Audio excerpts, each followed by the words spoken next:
Let me show you why there's no Harley-Davidson Knuckleheads in the junkyard. This is the 1946 Harley-Davidson Knucklehead. Knucklehead was the first overhead valve production twin that Harley-Davidson made. Really changed motorcycling for Harley-Davidsons. You know, their competitor Indian never made an overhead valve motorcycle for the street up until the point it went out of business. It only made side valve flathead models. So the overhead valve Knucklehead from 1936 to 1947, special engine, very popular today. This is a junkyard Knucklehead, and I'm going to show you why.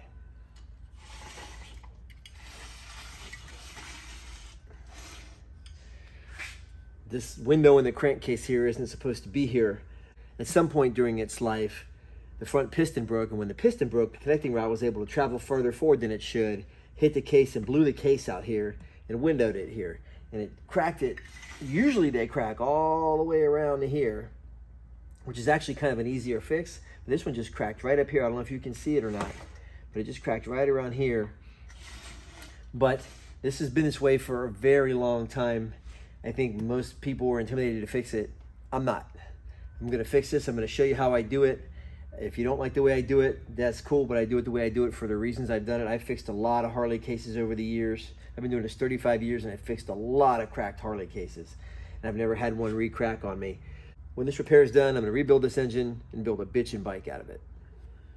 A lot of people would take this engine completely apart, clean it, and then start welding on it. I'm gonna kind of do a little bit of the opposite. And the reason is I'm gonna have to put so much heat into these cases to fill all this area that they're gonna wanna twist and distort, and they wouldn't be the same dimensionally as they are now. So I want the cylinders to hold them together. I want the crank to hold them together. I want everything held to shape as firmly as possible, assembled, and that way when I weld, my heat can't distort it in the critical spots, which like where this shaft and bearing goes through and all these other spots, because this thing will pull and shift and it won't look the same when I'm done with it if I don't hold it together. So I'm going to put a cylinder base nut on this one and hold this piece in place. You can see how it's moving. It would not be in its natural spot if I didn't bolt it down tight.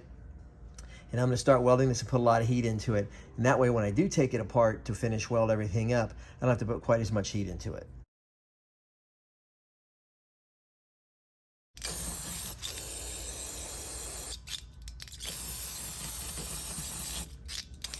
TIG welds like to be clean, so I'm going to get as much grease and oil out of it as I can so that when I weld it up, it's not just completely disgusting and filthy.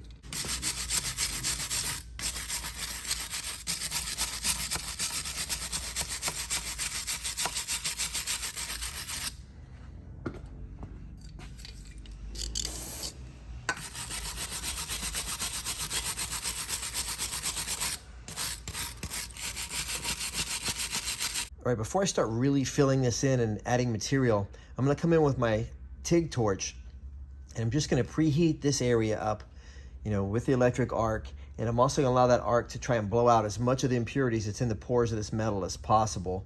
And that'll be kind of exciting to watch. There'll be a lot of sparks flying and everything else, but once I'm done doing all that, then I can really start building this up with TIG rod, and I'll put quite a bit of rod into this to fill it up, but it's really better than patching it, because you gotta remember this is a casting, and welding is just a casting that's done without a mold.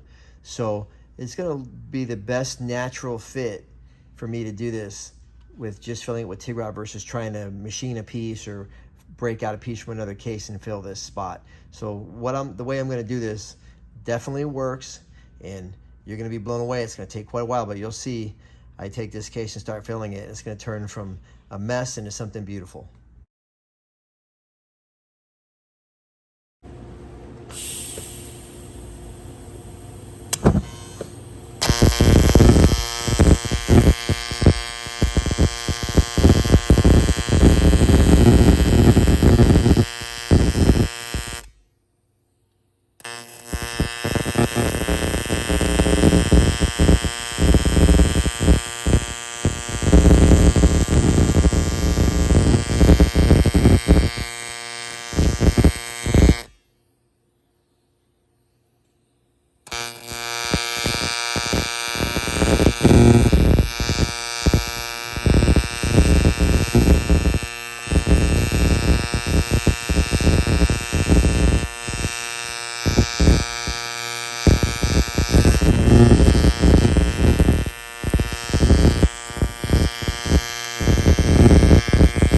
when you TIG weld aluminum, anything that you see black is an impurity, some kind of carbon buildup. So I'm gonna go ahead and wire brush as much of that off as I can.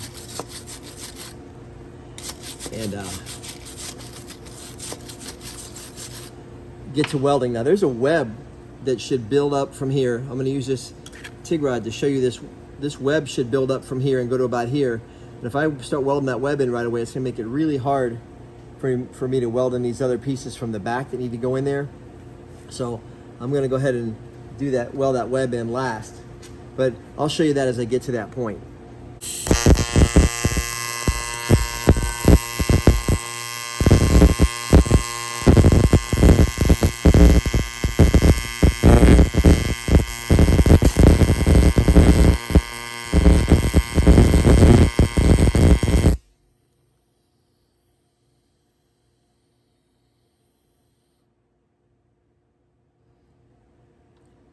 It's definitely dirty, but I've welded much worse Harley-Davidson cases in the past, so I feel pretty good about this one.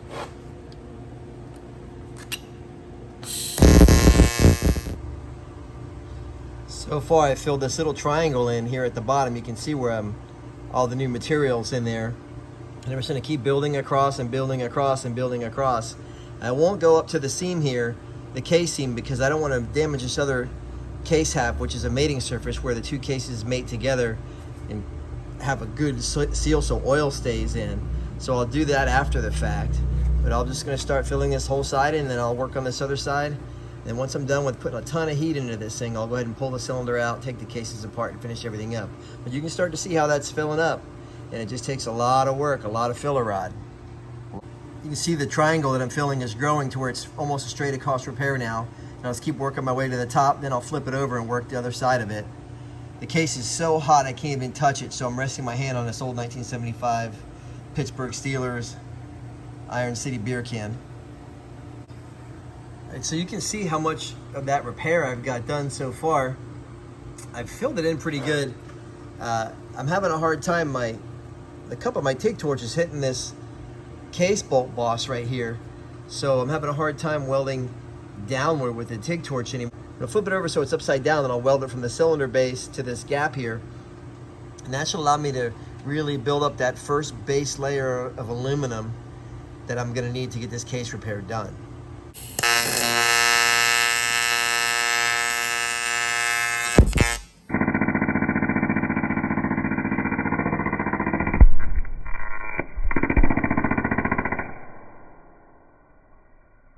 Looks like there was some brake cleaner left in there.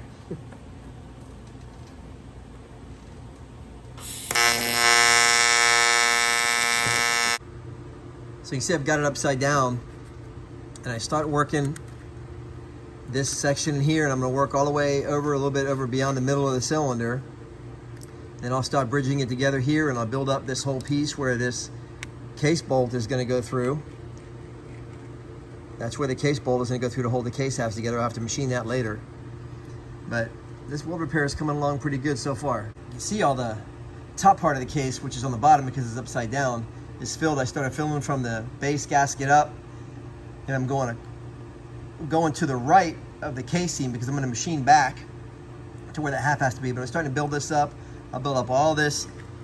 I got to build up all this case stud boss here, and then fill all this area in here, and then recreate the web that supports the case here in the front to the motor mount. Then I'm ready to take it apart, weld it from the inside, and then do some machine work.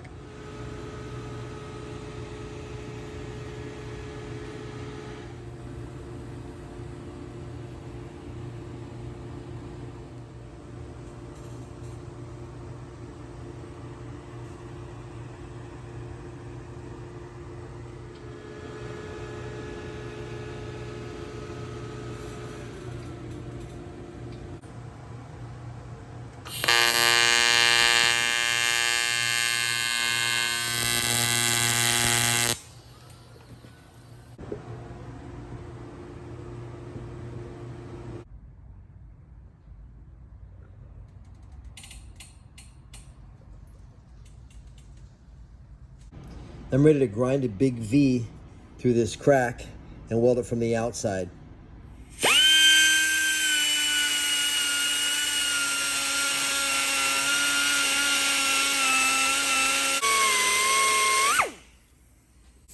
That V allows me to get deep penetration down into the casting so that this holds, and this case will be stronger in this spot where I weld it than it was before it was ever broken.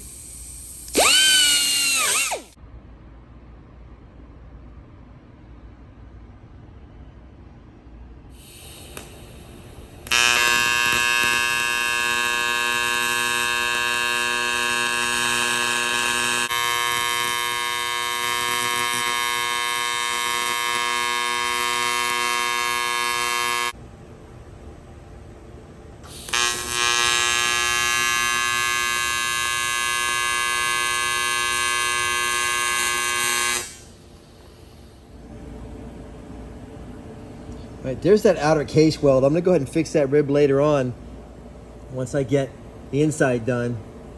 Just in case I need to come back and touch something up from the outside. You're never gonna get a perfect stack of dimes weld on one of these engine cases just because they're so dirty. There's so much oil and impurities in the casting from decades of being run, but good solid weld, it's gonna hold. Got the outside all welded up and roughed in. I ground out the crack from the inside too so I can fill that. And my weld is going to penetrate all the way through this material right into the weld I have on the outside. Then I'll ground it all the way. And I just cleaned up the inside of this material here, and I'm going to go ahead and start to build all this in and blend all this material from this missing section of the case, because all this was missing. Blend all this material in with the casting. I'll put it in the Bridgeport machine, clean everything up, be ready to reassemble this engine. Here's the cases all welded up and ready to be machined. You see how much extra material I built up in there with that TIG rod. And that's all cooked in really good to the original casting. The same on the sprocket side case. It was pretty dirty down in here. That's where you see all that black pepper look in the weld. And what I'm going to do is I'm going to go ahead and I'm going to machine this, and I'm going to go ahead and sand that back out. And if it's really porous when I sand it back out and it's just not on the surface, I'm going to go ahead and re-weld that again. But you can see that these things are welded up. There was a huge wedge missing out of this one. I got a lot of extra material in there. Same here, that front rod came through and wiped everything out, and now I'm ready to machine these, get this thing ready for its resurrection. I've got the Knucklehead engine case on the rotary table in the Bridgeport milling machine. I got my edge finder in the spindle, and I just roll my rotary table around and watch my edge finder, and it's perfect. You know, I have this thing perfectly centered so that I can go ahead and machine this groove on this side of the case. And I'll flatten out this high buildup I have here. I'll machine this edge down, and then I'll be good to go to take the case out. And I gotta machine this spigot later on and do the other case too, but just let me show you this operation real quick. Okay, here goes this milling operation.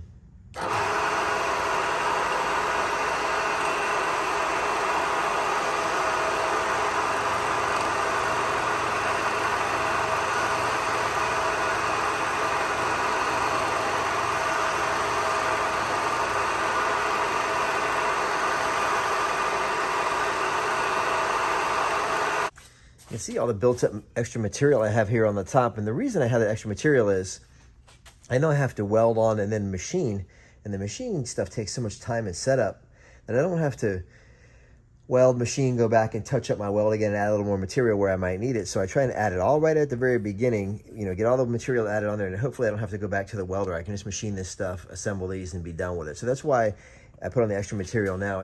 It's easier to add it in the beginning and then remove it with the milling machine and assemble the cases versus having to go back between a welder and the milling machine. It's just so much setup time. So this saves me a lot of time. So now I'm gonna go back and make a pass here and just remove a lot of this material from my weld here on the inside of the case where the flywheels are gonna swing.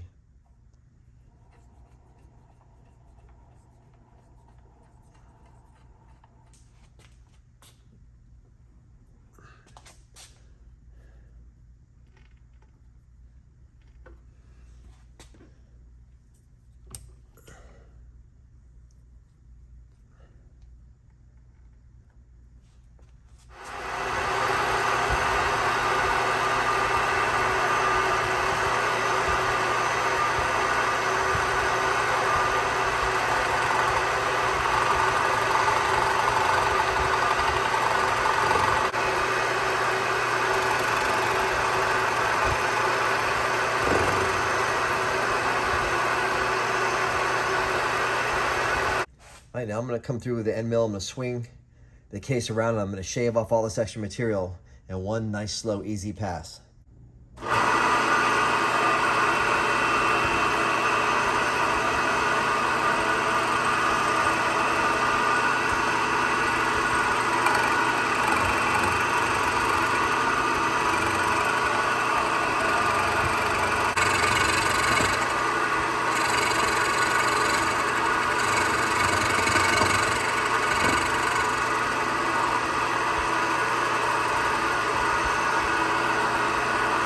Okay, so here's that whole area that was blown out of the case, welded in. You can see where my seam is up here. You can almost can't tell where it's blended because I've melted that new material into the base metal so good. I got my little case seam groove cut here on the Bridgeport. Everything's done on the inside. I'll finish this last little piece down here by hand with a sanding disc just because it's a really tough angle to get in with a milling machine.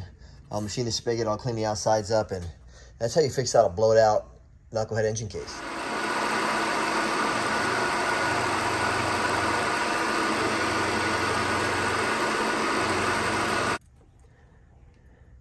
Okay, well, I had the case on the rotary table. I went and cleaned up this little part of the outside of it here too. Just because it's gonna be hard to get in there with me with a sanding disc. And I'll go ahead and clean the rest of this all up. I'll blend all this in, re-drill this hole through the case here. But you can see, I think the case was completely blown out. Built it back up. I'm going to make this usable engine case again. It'll be stronger than it was when it left Milwaukee in 1946. I got the cam gear chest side of the Harley-Davidson Knucklehead engine case centered in the rotary table. And I've got my end mill set up in the spindle. And I'm going to go ahead and deck this top piece, get all this extra welded material off of there. And I'm going to go ahead and cut that case seam groove, which is the male groove on this side.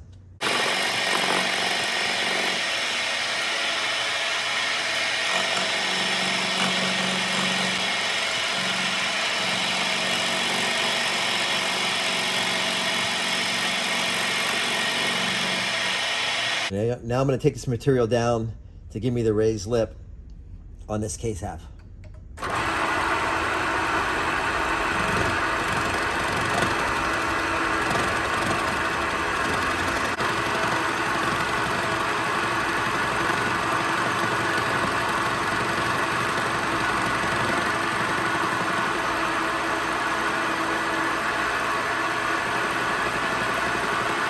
And now I'm doing the same thing here on the other case half. I'm using the rotary table again to cut the inside radius of the case where my weld hung down inside the spigot. So I'm just cutting that real quick here.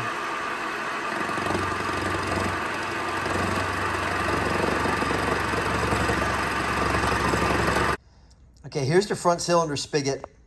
You see all my extra weld build up here. I definitely got to come in and bore this spigot hole.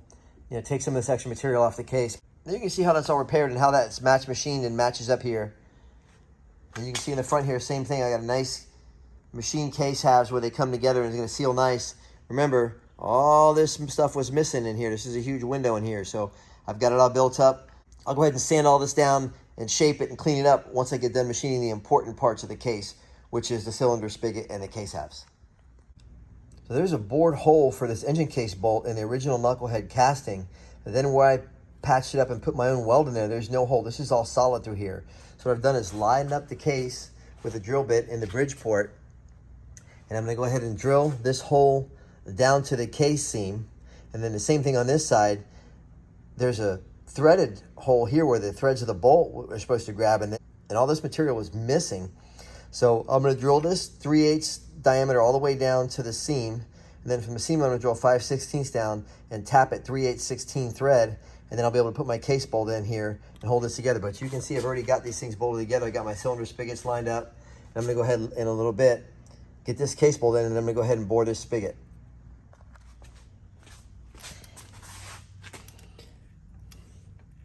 I'm tapping that 3/8 16 hole in this right-hand side case for that case bolt. I wanna use that case bolt in there to hold it together when I bore that spigot, so that I get a perfect bore here.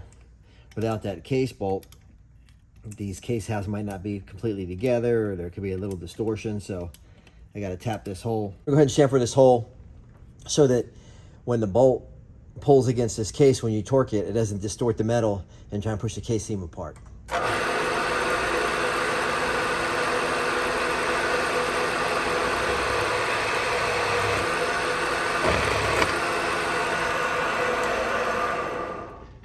Simple yet super important.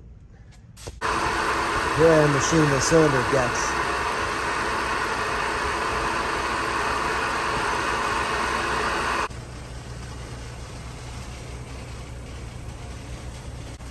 I got my boring head set up here in the Bridgeport, and I'm just making passes down in here trying to remove all this extra weld in these spigots. And eventually, once I get all the extra weld in, I'll just do a nice light pass down the spigot to make sure it's round. Because after all this welding, it had to have distorted some.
Okay, I'm on the last leg of my work here, which is shaping this outside of the case. You see I started to grind down all this weld I put on the outside of the case. Taking a lot of this extra weld down, and I'm gonna come in with some sanding disc and shape this and finish it up and kind of blend it as best I can. But you can see where a case was all busted out all the way from here, all the way down, all the way across here. You know, all this was missing if you remember from the beginning. I've made some pretty good progress here, and I got a set of engine cases that you'll be able to put back in a motorcycle and run, give this Harley-Davidson Knucklehead some more life.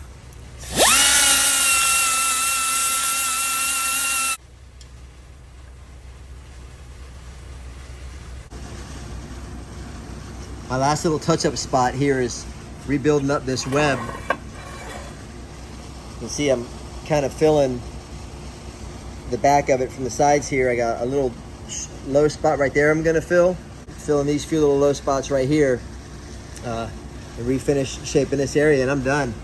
And I'll go ahead and put this engine back together.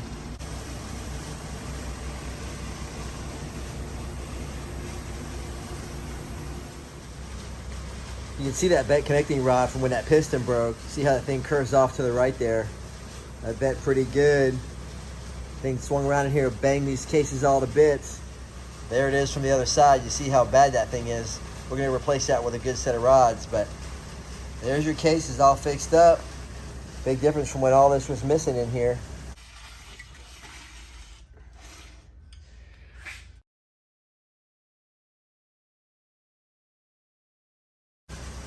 I built it all up pretty good. Super strong welds, nice and solid. This thing's good for another 75 years.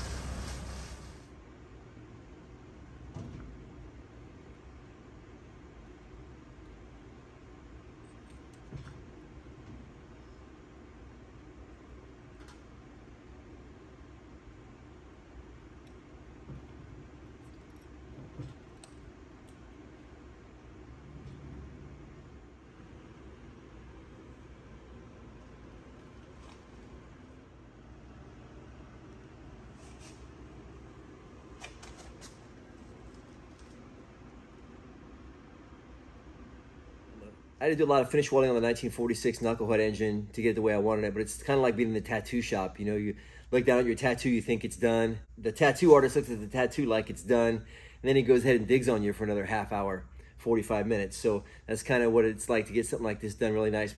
But you see the end result. We took a junkyard Knucklehead, we're gonna put it back on the boulevard.